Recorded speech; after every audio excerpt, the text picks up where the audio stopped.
Hello students. तो आज हम करने वाले हैं 1.1 एक्सरसाइज रैशनल नंबर चैप्टर की। इसकी इंट्रोडक्शन वीडियो, इस चैप्टर की इंट्रोडक्शन वीडियो मैं आपसे पहले ही शेयर कर चुकी हूँ, उसका लिंक मैं डिस्क्रिप्शन बॉक्स में दे दूँगी। तो चलिए स्टार्ट करते हैं। First question, using appropriate properties find this. ठीक है, अब इसको आप कैसे सॉल्व करोगे? देखो, इसको ध्यान से देखोगे तो बेटा ये देखो 3/5 यहाँ भी है और 3/5 यहाँ भी है। तो अगर हम इन दोनों में से 3/5 कॉमन ले लेते हैं तो हम सॉल्यूशन निकाल सकते हैं। तो सबसे पहले तो हमें इस टर्म को सेकंड नंबर पर लिखना पड़ेगा और इसे बाद में लिखना पड़ेगा ताकि दोनों को कॉमन ले सकें। तो पहले ये लिखिए -2/3 इंटू 3/5 -3/5 इंटू 1/6 प्लस 5/2। अब ए को बी की जगह और बी को ए की जगह हमने लिख लिया, तो ये कौन सी प्रॉपर्टी के अंडर आता है? आपका कॉम्यूटेटिव प्रॉपर्टी। कौन सी प्रॉपर्टी आपने यूज़ की? Commutative property. तो नेक्स्ट, अब इन दोनों में से 3/5 हमने कॉमन ले लिया, तो आपका अंदर बच जाएगा -2/3 -1/6 प्लस 5/2। अब ये कौन सी आपकी, जो आपने ये इस लाइन में ये नेक्स्ट ये रिज़ल्ट लिखा है, ये कौन सी प्रॉपर्टी के अकॉर्डिंग लिखा है? Distributive property.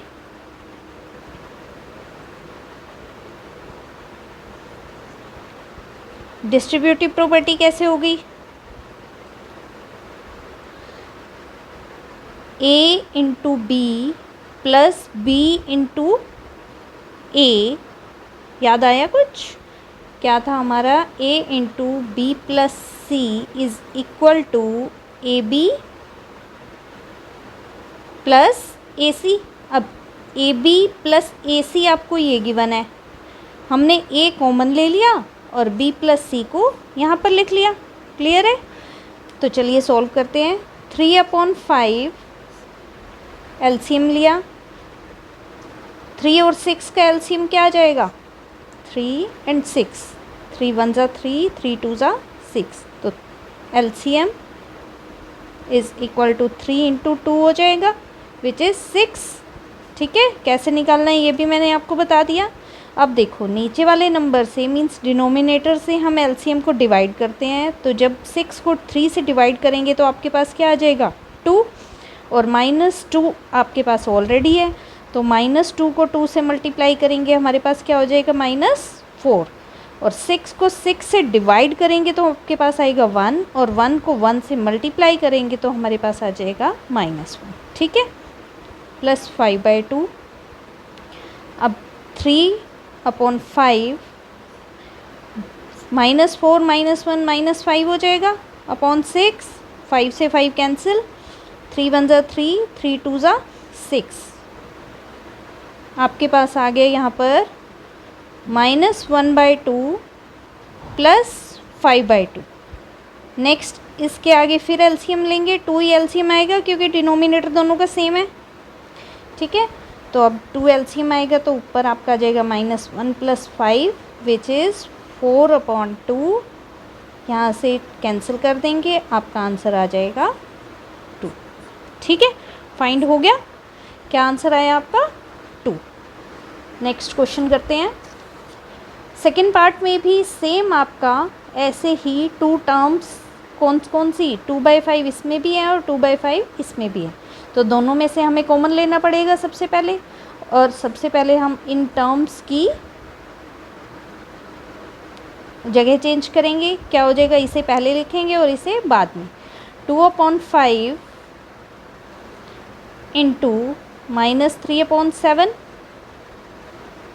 Plus 1/14 into 2/5 -1/6 into 3/2। इसे आप कैंसिल करके सॉल्व भी कर सकते हो, तो यहाँ पर आ जाएगा आपका -1/4। ठीक है, यहाँ हमने फर्स्ट कौन सी आइडेंटिटी यूज़ की है? कॉम्यूटेटिव प्रॉपर्टी यूज़ की है।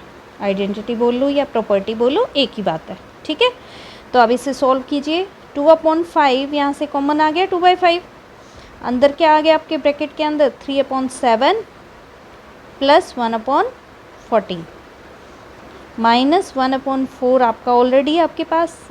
अब ये कौन से रिजल्ट से हमने यूज़ किया है? Distributive property.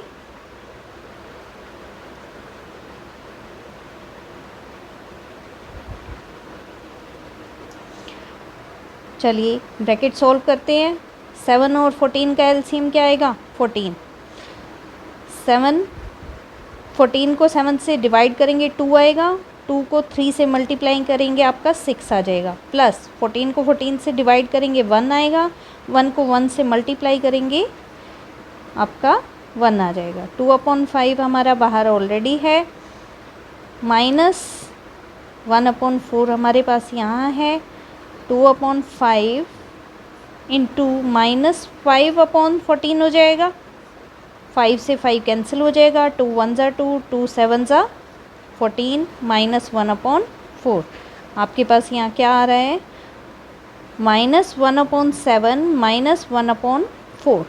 अब इन दोनों का एलसीएम लेंगे तो 7 4 ज़ा 28, 28 को 7 से डिवाइड करेंगे 4 आ जाएगा, -4 हो जाएगा यहाँ पर। 28 को 4 से डिवाइड करेंगे 7 आएगा आपके पास, तो इसका आंसर -4 -7 आपके पास आ गया -11।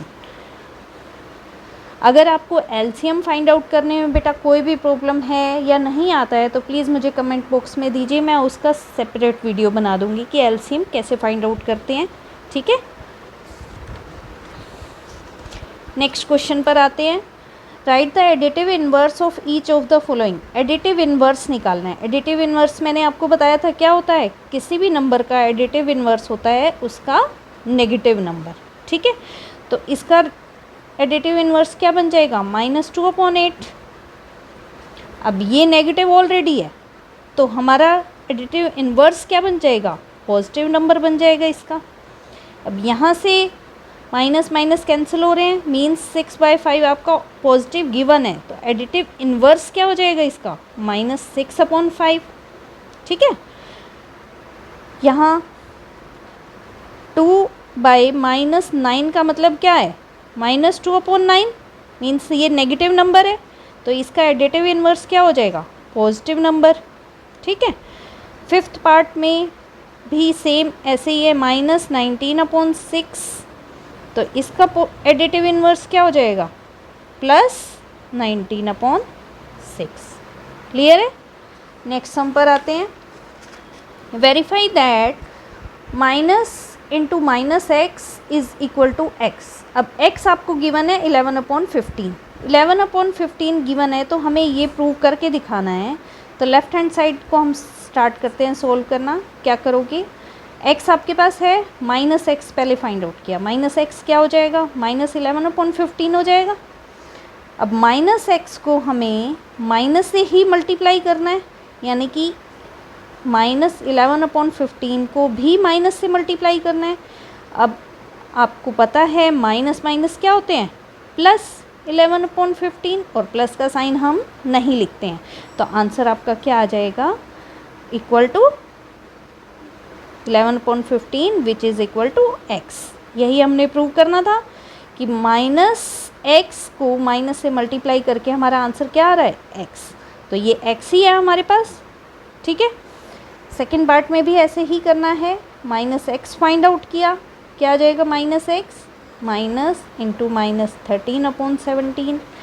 अब माइनस माइनस प्लस होते हैं, तो ये +13/17 आ गया। ये सिर्फ मैं आपको समझाने के लिए लिख रही हूँ प्लस का साइन, अदरवाइज़ प्लस का साइन लिखना कंपलसरी नहीं है। ठीक है, तो अब माइनस इंटू -x की वैल्यू क्या आई है? 13/17 आई है, तो -13/17 हो गया। अब ये है क्या? ये x है, तो इट मीन्स प्रूव हो गया। कि ये जो हम कैलकुलेशन कर रहे हैं माइनस एक्स को माइनस से मल्टीप्लाई करके, तो वो एक्स के इक्वल ही आ रहा है। क्लियर है। नेक्स्ट पर आते हैं, find the multiplicative inverse of the following. Inverse मैंने आपको इंट्रोडक्शन वीडियो में अच्छी तरह समझाया था, किसी भी नंबर का इन्वर्स क्या होता है, उसका रेसिप्रोकल, मतलब ए का इन्वर्स क्या होगा, 1/n। ठीक है, और कुछ नहीं करना। तो इसका इन्वर्स क्या हो जाएगा, -1/13। इसका इन्वर्स क्या हो जाएगा, -19/13। 1/5 का इन्वर्स क्या हो जाएगा, मल्टीप्लिकेटिव इन्वर्स निकालना है ना इसलिए, तो इसका इन्वर्स हो जाएगा 5/1 या 5 भी लिख सकते हो आप। नेक्स्ट, इसमें कोई भी नंबर कटिंग नहीं हो रही है तो आप डायरेक्ट मल्टीप्लाई कर दो। 5 3 ज़ा 15 एंड 8 7 ज़ा 56। तो इसका इन्वर्स क्या आ जाएगा, इन्वर्स आपका आ जाएगा 56/15। ठीक है। फिफ्थ में भी सोल्व कर दो, क्या आ जाएगा, प्लस माइनस माइनस प्लस हो जाएगा 2/5। तो इसका इन्वर्स क्या होगा, इन्वर्स आपका हो जाएगा 5/2। ठीक है। नेक्स्ट -1 है तो -1 का इन्वर्स क्या हो जाएगा, -1/1 करेंगे तो उसका आंसर भी -1 ही आता है, तो इन्वर्स आपका आ जाएगा -1। ठीक है। नेक्स्ट फिफ्थ क्वेश्चन पर आते हैं, name the property under multiplication used in each of the following. अब कौन सी प्रॉपर्टी इस क्वेश्चन में यूज़ हो रही है, सिर्फ नेम लिखना है। अब देखो ये क्या है, इसे a मान सकते हैं हम, a into 1 into a is equal to a। ये कौन सी प्रॉपर्टी थी, या तो आप इसे मल्टीप्लिकेटिव आइडेंटिटी भी बोल सकते हो या आप इसे कम्यूटेटिविटी भी बोल सकते हो। Commutative property